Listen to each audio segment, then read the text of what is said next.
CFL এর অন্য দলের খেলার দিকেও নজর রাখতে পারে মোহনবাগান। কলকাতা ফুটবল লিগের জন্য তৈরি হচ্ছে অংশ নিতে চলা সব দল। মোহনবাগান সুপার জায়ান্ট তৈরি করে রাখছে নিজেদের পরিকল্পনা। টুর্নামেন্টে বাগান কর্তারা চোখ রাখতে পারেন অন্য দলের ম্যাচের দিকেও। কলকাতা ফুটবল লিগ কিংবা ডুরান্ট কাপ মোহনবাগান সুপার জায়ান্টের জন্য প্রস্তুতির মঞ্চ হতে চলেছে। তবে ঘরোয়া লিগেও ভালো ফলাফল করতে চাইবে মোহনবাগান। সেই সঙ্গে রিলায়েন্স ফাউন্ডেশন ডেভেলপমেন্ট লিগ নিয়েও গঙ্গা পাড়ের তাঁবুতে তৈরি করা হচ্ছে নীল নকশা।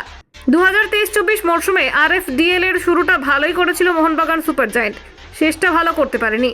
রিজার্ভ দল থেকে একাধিক ফুটবলার জায়গা করে নিয়েছিলেন সিনিয়র স্কোয়াডে। সুহেল আহমেদ ভাট, রাজ বাসফোর, দীপেন্দু বিশ্বাস সহ আরও একাধিক ফুটবলার নজর কেড়েছিলেন, কিন্তু সাফল্যই শেষ কথা।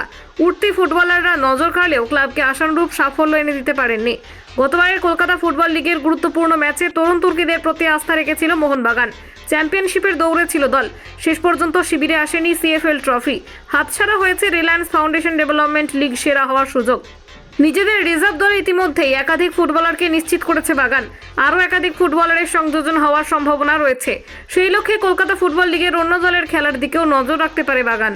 কলকাতা 24/7.in।